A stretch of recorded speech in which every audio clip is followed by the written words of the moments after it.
South India shopping mall, the wedding మంత్ర, సరికొత్త wedding collection, south India shopping mall.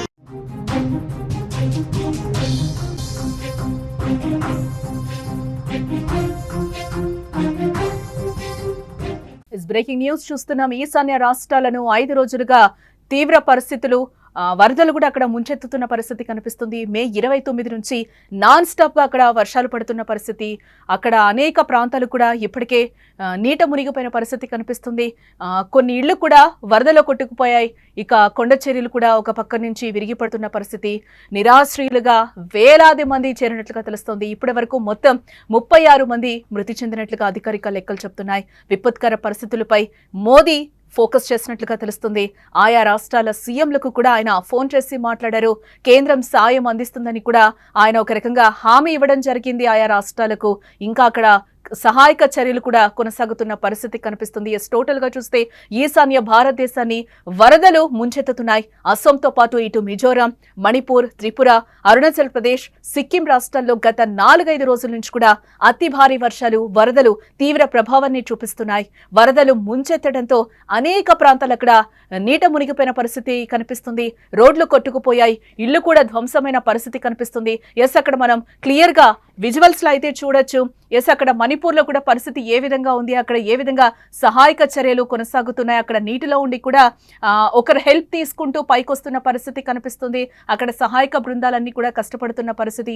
ఇక వరద సహాయక చర్యల్లో కూడా బిఎస్ఎఫ్ జవాన్లు వాళ్ళందరూ కూడా పాల్గొంటున్న పరిస్థితి మనకి ఇక్కడ క్లియర్ గా కనిపిస్తున్న పరిస్థితి అయితే కనిపిస్తుంది. ఎన్డీఆర్ఎఫ్ బృందాలు కూడా రంగంలోకి దిగాయి. సహాయక చర్యల్లో కూడా పూర్తిగా మునిగిపోయినట్లుగా తెలుస్తుంది. ఇంకొక విజువల్లో మనం చూస్తున్నాం. రెడ్ కలర్ కారు ఏ విధంగా వరదలకి కొట్టుకుపోతుందో కూడా మనకి కనిపిస్తున్న పరిస్థితి కనిపిస్తుంది. అక్కడ ఊరంతా కూడా కొట్టుకుపోయిన పరిస్థితి అయితే మనకి కనిపిస్తుంది.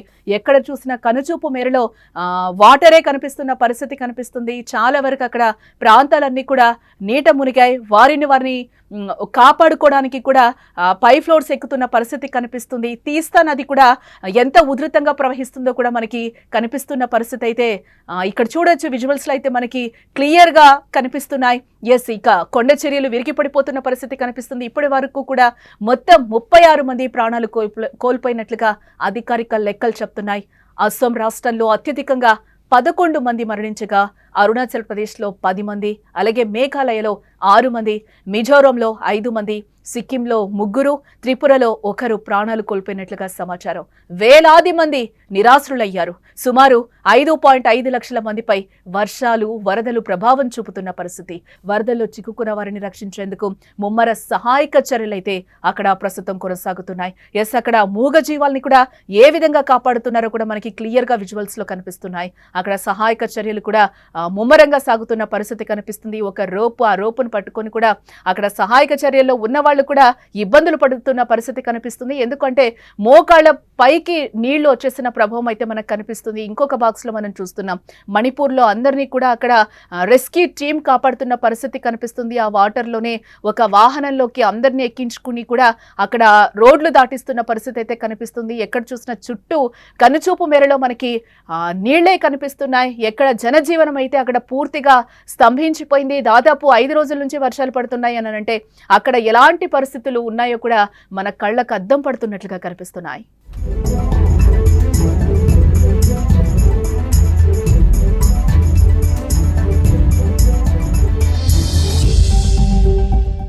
అక్కడ ఆకాశంలో హెలికాప్టర్ కూడా ఎగురుతున్న పరిస్థితి కనిపిస్తుంది. ఆ డ్రోన్ విజువల్స్ కూడా మనం చూడొచ్చు. అక్కడి నుంచి హెలికాప్టర్ నుంచి కూడా అక్కడ సహాయక చర్యలు కొనసాగుతున్నట్లుగా తెలుస్తుంది. అందరినీ కూడా సహాయక శిబిరాలకి తరలిస్తున్న పరిస్థితి కూడా మనం ఇక్కడ క్లియర్ గా చూడొచ్చు. ఆ వరదల్లో ఉంటూనే వాళ్ళందరినీ కూడా లగేజ్ అంతా తీసుకొని కూడా పంపిస్తున్న పరిస్థితి అయితే ఇక్కడ మనకి క్లియర్ గా విజువల్స్ లో కనిపిస్తున్నాయి.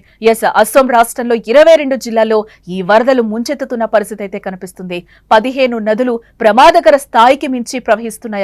భారీ వర్షాల కారణంగా రవాణా వ్యవస్థ పూర్తిగా అస్తవ్యస్తమైపోయింది. రోడ్లు, రైలు మార్గాలు, ఫెర్రీ సేవలు అన్నీ కూడా నిలిచిపోయినట్లుగా తెలుస్తోంది. సిక్కిం రాష్ట్రంలోనూ ఇదే పరిస్థితి కనిపిస్తుంది. మే 29 నుంచి మాంగన్ జిల్లాలో కురుస్తున్న ఎడతెరిపి లేని వర్షాల కారణంగా అనేక చోట్ల కొండ చర్యలు విరిగి పడుతున్నాయి. ఫిడాంగ్ సంగక్లాంగ్ ప్రాంతంలోని వంతెనలు భారీగా దెబ్బతిన్నట్లుగా కూడా మనకి విజువల్స్ లో కనిపిస్తున్నాయి. రహదారి రాకపోకలు పూర్తిగా నిలిచిపోయాయి. లాచుంగ్, చుంగ్తాంగ్ పట్టణాల్లో చిక్కుకున్న 1678 మంది పర్యాటకులను అధికారులు సురక్షితంగా తరలించగా మరో 100 మందికి పైగా లాచెన్లో చిక్కుకుపోయినట్లుగా మనకి సమాచారం అందుతోంది.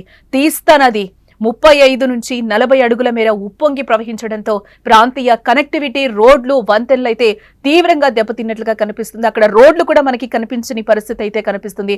ఆ వరద ఉధృతికి ఆ నది కూడా ఎంత వేగంగా ప్రవహిస్తుందో కూడా మనకి కళ్ళకి కట్టినట్లుగా కనిపిస్తుంది. ఇదే బాక్స్ లో కూడా అక్కడ జనాలు కూడా వారిని కాపాడుకోవడానికి ఎంత ఇబ్బందులు పడుతున్నారో కూడా మనకి క్లియర్ గా కనిపిస్తున్న పరిస్థితి. అందులోనే సహాయక చర్యలు కూడా ముమ్మరంగా కొనసాగుతున్న పరిస్థితి అయితే మనకు కనిపిస్తుంది. అక్కడ ఊరైతే కనిపించని పరిస్థితి కనిపిస్తుంది. ఆ ఊరు చుట్టూ ఆ బిల్డింగ్లన్నీ మునిగిపోయి ఎవరు కూడా అక్కడ మనుషులు కనిపించిన పరిస్థితి కనిపిస్తోంది.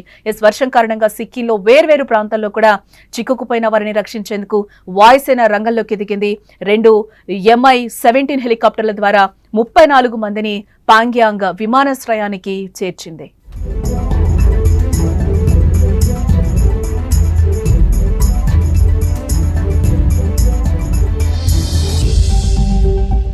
ఒక బాక్స్ లో మనం మణిపూర్ విజువల్స్ కూడా చూడొచ్చు. మణిపూర్ పూర్తిగా నీట మునిగిపోయినట్లుగా మనకి క్లియర్ గా కనిపిస్తోంది.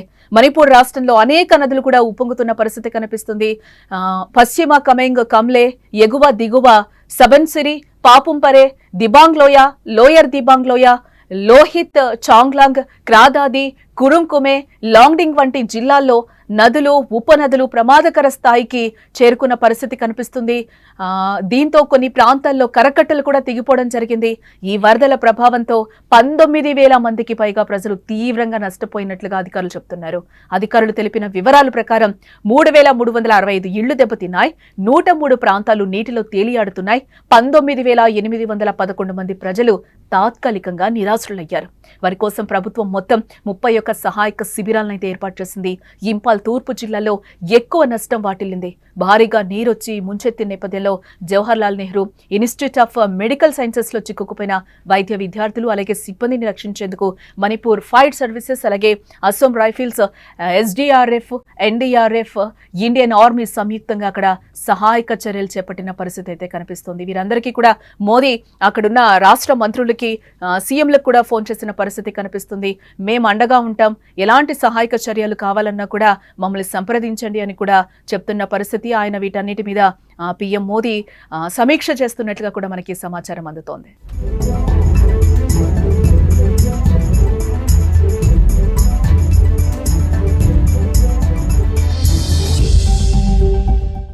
అరుణాచల్ ప్రదేశ్ ని భారీ వర్షాలైతే అతలాకుతలం చేశాయి. రాష్ట్రంలోని 23 జిల్లాల్లో 156 గ్రామాల ప్రజలు వరదల ప్రభావానికి గురయ్యారు. ఇప్పటికే కొండ ప్రాంతాల్లో నివసించే వారు తీవ్ర ఇబ్బందులు ఎదుర్కొంటున్న పరిస్థితి కనిపిస్తుంది. ఇంపాల్ నదిలో నీటి మట్టం పెరిగి కరకట్టలు 4 చోట్ల తెగిపోవడంతో భారీగా వరదలొచ్చాయి. రెస్క్యూ బృందాలు సహాయక చర్యలనైతే కొనసాగించి ప్రజలను సురక్షిత ప్రాంతాలకు తరలించారు. మిజోరంలో మే 24 నుండి కురుస్తున్న భారీ వర్షాల కారణంగా తీవ్ర నష్టాలైతే నమోదయ్యాయి.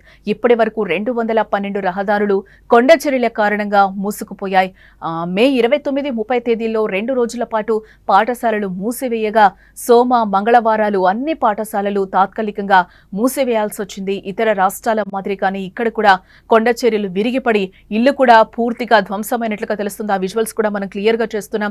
కొండ చర్యలు ఏ విధంగా విరిగి పడిపోతున్నాయి అనేది కూడా చూస్తున్నాం. దాదాపుగా 5-6 రోజుల నుంచి పడుతున్న వర్షానికి అక్కడ పూర్తిగా జనజీవనం అస్తవ్యస్తంగా మారిందని చెప్పుకోవచ్చు. ఒక పక్క కరెంటు లేక, తినడానికి తిండి లేక నానా అవస్థలు పడుతున్న పరిస్థితి కనిపిస్తుంది. ఇది చాలా ఏళ్ల తర్వాత ఇంత వర్షపాతం అక్కడ నమోదైనట్లుగా కూడా మనకి సమాచారం అందుతోంది. అధికారిక లెక్కల ప్రకారం కూడా ఇప్పటి వరకు చాలా మంది చనిపోయిన పరిస్థితి కనిపిస్తుంది. ఈశాన్య రాష్ట్రాల్లో వరద పరిస్థితిపై ప్రధాని నరేంద్ర మోదీ కూడా దృష్టి పెట్టారని చెప్పుకోవచ్చు. ఆయా జిల్లాల ముఖ్యమంత్రులతో ఫోన్లో మాట్లాడి తాజా పరిస్థితులపై ఆయన ఆరా తీస్తున్నారు. కేంద్ర ప్రభుత్వం నుంచి అవసరమైన సహాయక సహకారాలు అందిస్తామని కూడా ఆయన హామీ ఇచ్చారు.